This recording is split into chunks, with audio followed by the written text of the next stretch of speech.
بسم اللہ الرحمن الرحیم نحمده ونصلی علی رسولہ الکریم وعلی آلہ واصحابہ اجمعین، اما بعد۔ آج مجھے پہنچنے میں کچھ دیر ہو گئی ہے اور وقت مختصر ہے۔ اس مختصر وقت میں دو تین باتیں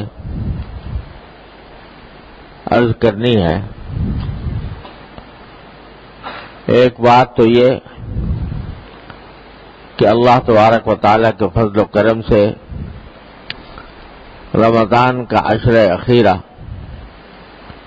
شروع ہو چکا ہے۔ رمضان کی آخری 10 دن سارے مبارک مہینے کے عطر اور نچوڑ کی حیثیت رکھتے ہیں۔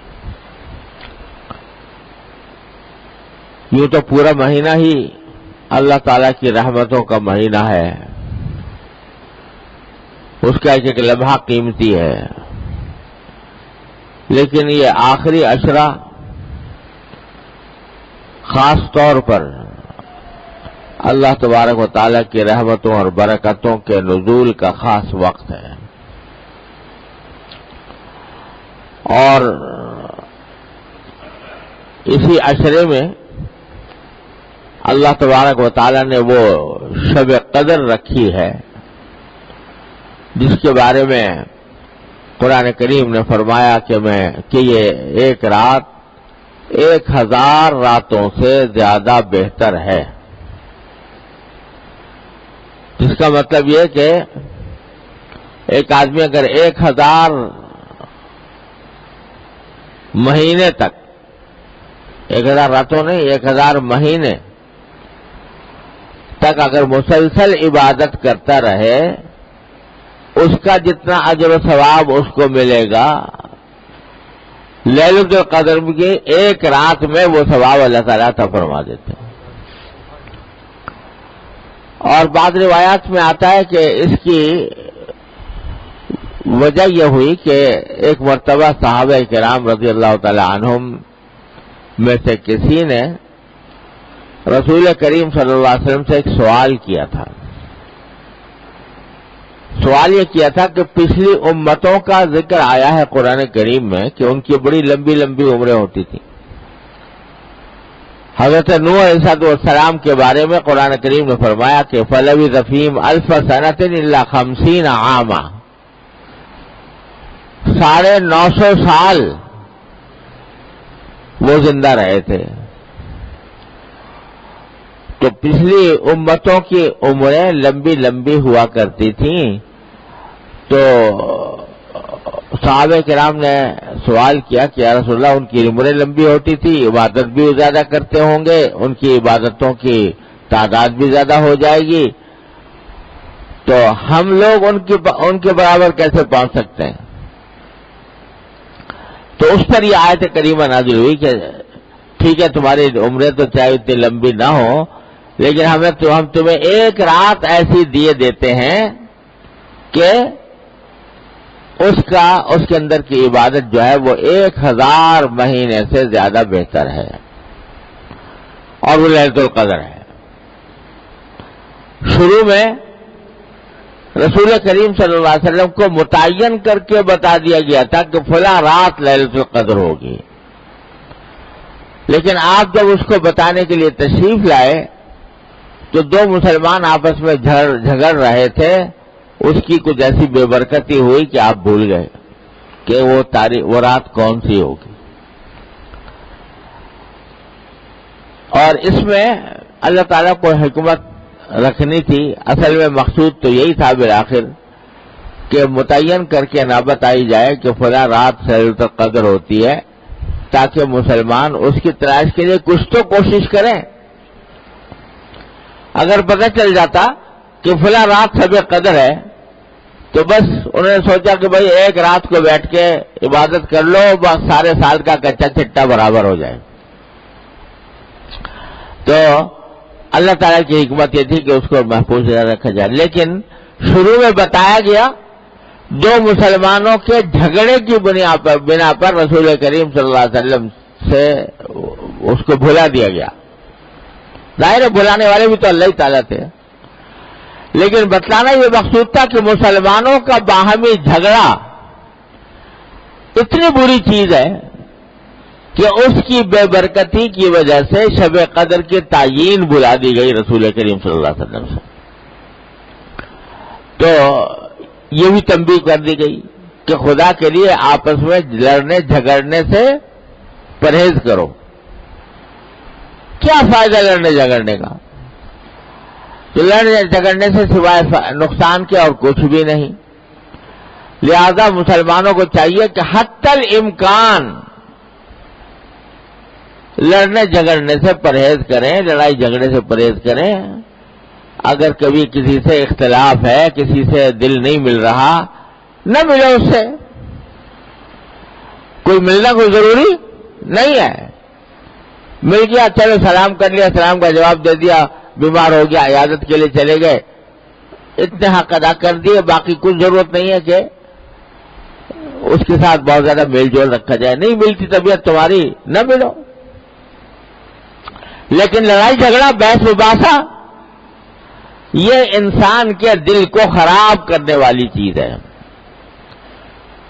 اس واسطے یہ بھی سبق دے دیا گیا شب قدر میں کہ لڑائی جھگڑے سے حتی الامکان پرہیز کرو. بہرحال یہ اللہ تبارک و تعالی نے عطا فرما دی. پھر علم یہ دیا گیا سرکار دو عالم صلی اللہ علیہ وسلم کو کہ اب ہم اس آخری عشرے کی کسی بھی طاق رات میں یہ شب قدر ہوگی. کون سی رات میں ہوگی یقینی طور پر نہیں بتایا گیا. 21 میں ہوگی، 23 میں ہوگی، 25 میں ہوگی، 27 میں، 29 میں، 5 میں ہو سکتی ہے. تو مقصد یہ ہے کہ 5 میں کچھ نہ کچھ محنت کرو، کچھ نہ کچھ تلاش کرو. وہ ان میں سے ایک رات گزر گئی، اور اس رات جو 21ویں رات گزری ہے اس کے بارے میں حدیث میں آتا ہے کہ رسول کریم صلی اللہ علیہ وسلم کو بتایا گیا تھا کہ جس رات شب قدر ہوگی اس رات آپ پانی اور کیچڑ میں سجدہ کریں گے، یعنی بارش ہوگی. چنانچہ 20 تاریخ کو بارش ہوئی، مسجد نبوی کے اندر کیچڑ ہو گیا. سرکار دو عالم صلی اللہ علیہ وسلم نے پانی اور کیچڑ میں سجدہ کیا. یہ علامت تھی کہ یہ رات شب قدر تھی. تو کبھی 21 میں ہو جائے گی، کبھی 25 میں ہو جائے گی، کبھی 23 میں ہو جائے گی، کبھی 27 میں، کبھی 29 میں. کوئی ایک رات متعین نہیں. مقصد یہی ہے کہ 5 راتوں میں مسلمان کچھ اہتمام کریں. اہتمام کیا کریں؟ چراغاں کریں، جلسہ کریں، دیگیں پکائیں، دسترخوان سجائیں، یہ کریں.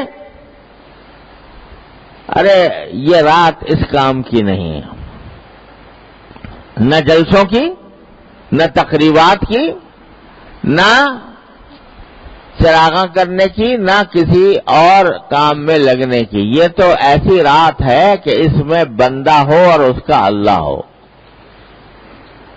بس اللہ تعالیٰ سے براہ راست رابطہ قائم کرنے ہیں.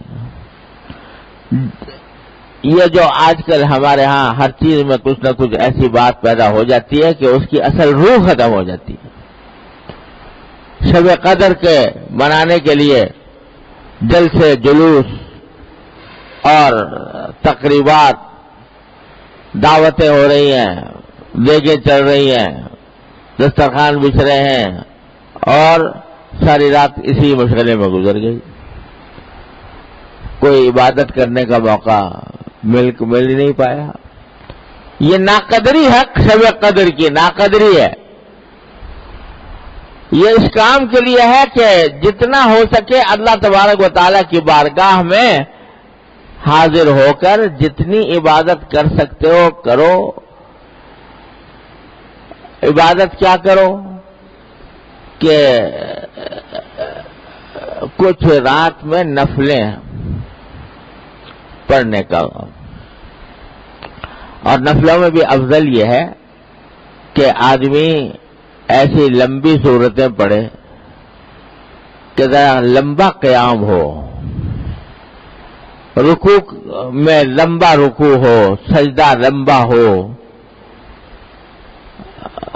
اور یہ جو زمانہ ہے، یہ جو نماز ہے نفلی نماز، اس میں جو جب رکوع کرو یا سجدے کرو تو رکوع اور سجدے کے اندر جو معصور دعائیں ہیں رسول کریم صلی اللہ علیہ وسلم سے منقول ہیں وہ دعائیں بھی مانگو۔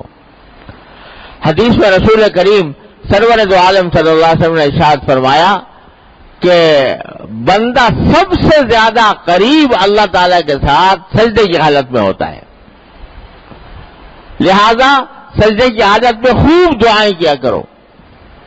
یہ رسول کریم صلی اللہ علیہ وسلم کا ارشاد ہے حدیث میں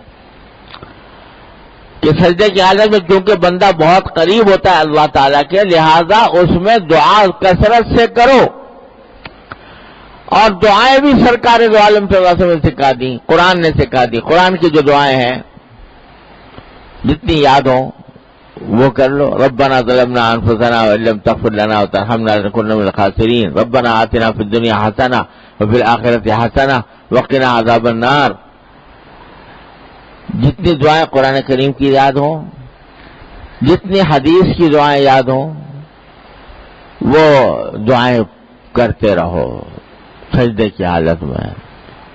ایک حدیث میں آتا ہے کہ رکوع کے اندر افضل یہ ہے کہ بندہ اللہ تعالیٰ کی حمد و ثنا کے الفاظ زیادہ سے زیادہ کہے رکوع کی حالت میں۔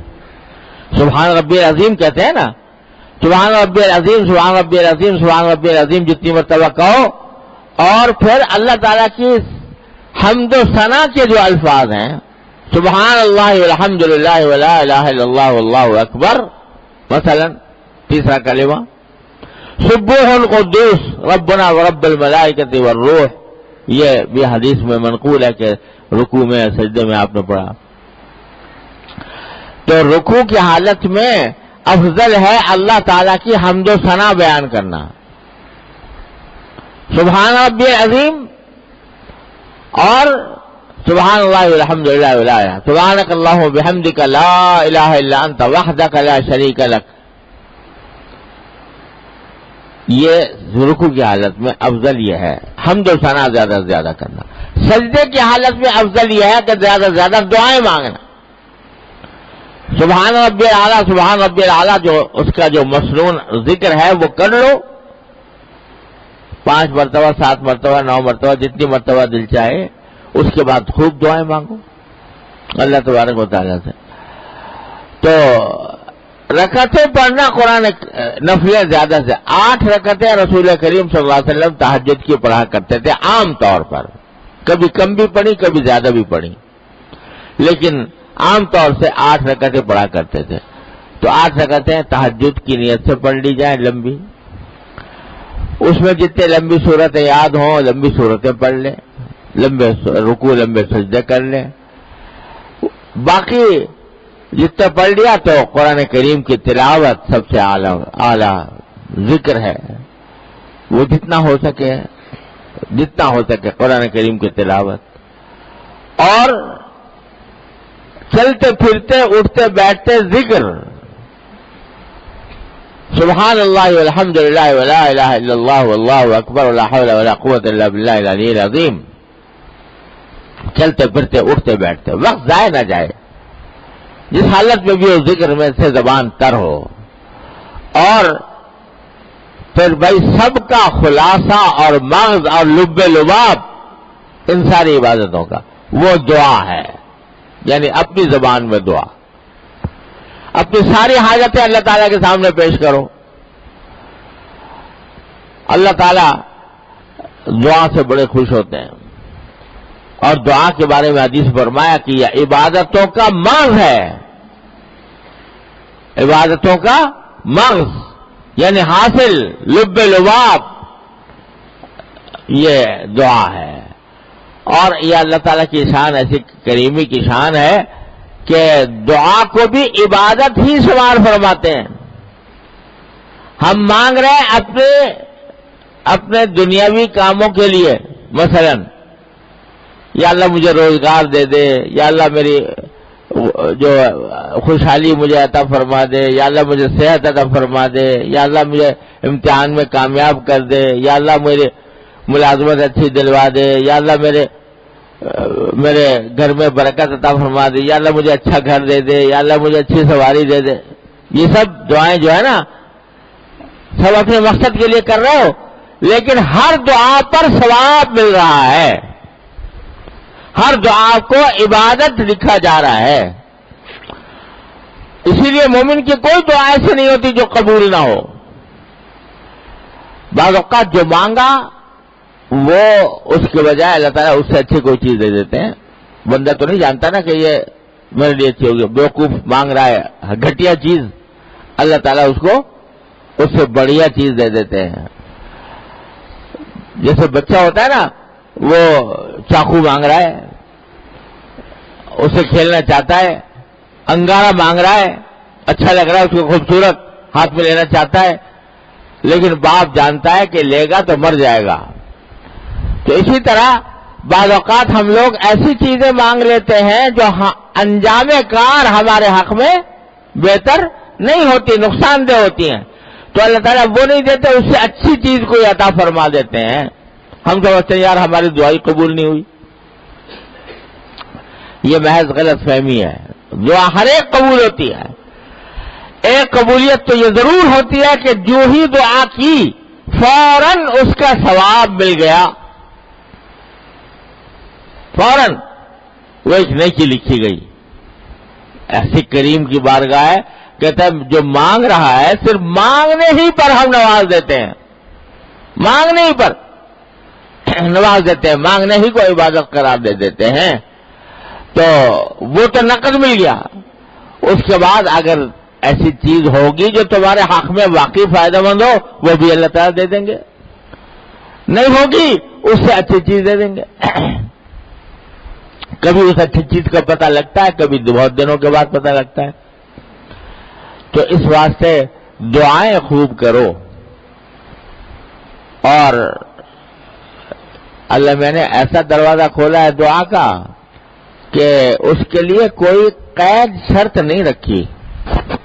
ٹھیک ہے، اس کا اچھا ادب یہ ہے کہ آدمی اطمینان سے قبلہ رخ ہو کر بیٹھے اور ہاتھ اٹھا کر اللہ تعالیٰ سے دعا کرے، اور قبلہ رخ ہو کر بیٹھے، فارغ ہو کر بیٹھے، دل کو حاضر کر کے بیٹھے.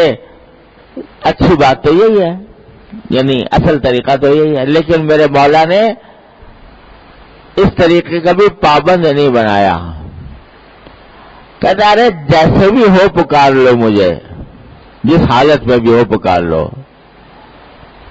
اگر فرض کرو کھڑے ہو تو پکار لو، لیٹے ہو تو پکار لو، بستر پر لیٹے ہو آرام سے، اس وقت بھی پکار لو مجھے، اس وقت بھی مجھ سے مانگ لو جو تمہیں مانگنا ہے. چل رہے ہو، کسی کام کو جا رہے ہو، جانا کہیں اور ہے، لیکن راستے میں جو وقت گزر رہا ہے مانگتے جاؤ مجھ سے. چلتے مانگ لو، پھرتے مانگ لو، لیٹے مانگ لو، بیٹھے مانگ لو. الذین یذکرون اللہ قیاما وقعودا وعلی جنوبہم. تعریف کر رہے ہیں بندوں کی. یہ ایسے میرے بندے ہیں کہ کھڑے بھی مجھ سے میرا ذکر کرتے ہیں، بیٹھے بھی کرتے ہیں، لیٹے بھی کرتے ہیں. ارے ایک طرف آپ ذرا دیکھو، کسی کے بارگاہ میں درخواست پیش کی جائے کسی بڑے صاحب اقتدار کے سامنے، اس کے کچھ قواعد ہوتے ہیں، کچھ اصول ہوتے ہیں، کچھ ضابطے ہوتے ہیں. ایسے ہی پہنچ جائے کوئی رات کے 12-1 بجے، اس کی جا کے دروازہ کھٹکھٹا دے اور کہہ کہ جی میں مانگنے آیا ہوں، کان پکڑ کے نکال دیا جائے گا. تو تجھے طریقہ نہیں آتا کہ رات کو 12-1 بجے آ کے دروازہ کھٹکھٹا رہا ہے، اس کو کان پکڑ کے نکال دیں گے کہ تجھے تمیز نہیں ہے ہمارے ساتھ رابطہ قائم کرنے کی. لیکن میرا مولا کہتا ہے کہ کوئی قاعدہ نہیں، کوئی ضابطہ نہیں. جب مجھ سے مانگنا ہو تو مانگنے کا کوئی قاعدہ ضابطہ نہیں. جب چاہو آ جاؤ، دن میں آ جاؤ، رات میں آ جاؤ، صبح آ جاؤ، شام آ جاؤ، چلتے آ جاؤ، پھرتے آ جاؤ، سوتے آ جاؤ، لیٹے آ جاؤ، بیٹھے آ جاؤ، کسی بھی حالت میں آ جاؤ، میرا دروازہ تمہارے لیے بند نہیں، کھلا ہے دروازہ تمہارا۔ اور رات کو تو ہم ساری رات ہی آواز دیتے ہیں، ساری رات آواز دیتے ہیں کہ خیر کے طلبگار آگے آ جا اور شر کے طلبگار پیچھے ہٹ جا۔ تو ہمارا تو منادی آواز لگا رہا ہے۔ عجیب ہم لوگوں کی بعض اوقات غفلت کا عالم ہوتا ہے کہ دینے والا تو لٹا رہا ہے خزانے، بلا رہا ہے، آ جاؤ لے لو، آ جاؤ لے لو، اور ہم کہتے ہیں ہم نہیں لیتے، ہمیں نہیں ضرورت، ہم تو کھانے والے، ہم تو کھانا کھائیں گے اور جلسہ کریں گے اور اس میں دیگیں پکائیں گے، دعوتیں کریں گے، بریانیاں کھلائیں گے، قورمے پکائیں گے، شیرمال پکائیں گے۔ وہ کہہ رہا ہے خدا کے بندو دنیا و آخرت کی صلاح فلاح مانگ لو مجھ سے۔ ہم کہیں جی صلاح فلاح تو ہماری شیرمال قورمے میں ہے اور بریانی اور اس کے دعوت کرنے میں ہے۔ تو بھائی یہ ساری راتیں اس کام کے لیے ہیں، عبادت، نفلیں، تلاوت قرآن، اللہ تعالیٰ کا ذکر اور دعائیں۔ اور دیکھو دعاؤں کے لیے بھی اللہ کے نیک بندوں نے، علماء کرام نے دعاؤں کی کتابیں چھاپ دی ہیں، مناجات مقبول کے نام سے، الحزب الاعظم ہے حضرت ملا علی قاری رحمۃ اللہ علیہ کی،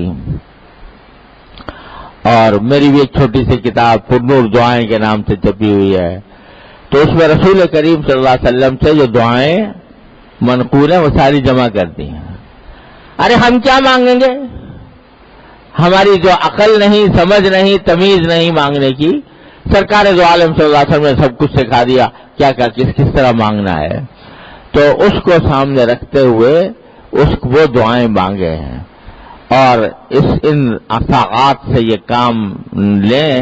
اللہ تعالیٰ کی رحمت سے امید ہے کہ انشاءاللہ ثم انشاءاللہ اللہ تعالیٰ اس رات کی انوار و برکات سے ہمیں مستفید فرمائیں گے۔ آخری بات، جو بات دیر ہو گئی، آج زیادہ دیر ہو گئی، لیکن میں نے عرض کیا تھا کہ بھائی یہ زمانہ جو ہے زکوٰۃ کے لیے خصوصی اہتمام کرنے کی ضرورت ہے کہ زکوٰۃ کا باقاعدہ حساب لگا کر زکوٰۃ جو ہے وہ ادا کی جائے۔ اس کے لیے کوشش ہر مسلمان کو کرنا چاہیے۔ رمضان کا مہینہ جب گزرے تو آپ زکوٰۃ کے فریضے سے سبکدوش ہو چکے ہوں۔ مسائل سمجھنے کے لیے کتابیں بتا دی تھیں، وہ کتابیں سامنے رکھیں اور اس کے مطابق اپنے آپ کو اس فریضے سے سبکدوش کریں۔ اللہ تعالیٰ کی رحمتیں انشاءاللہ نازل ہوں گی۔ اللہ تعالیٰ ہم سب کو اپنے فضل و کرم سے رمضان کی جو ساعتیں باقی ہیں ان کو صحیح طور پر خرچ کرنے کی توفیق عطا فرمائے اور اس سے فائدہ اٹھانے کی توفیق عطا فرمائے۔ وآخر دعوانا الحمدللہ رب العالمین۔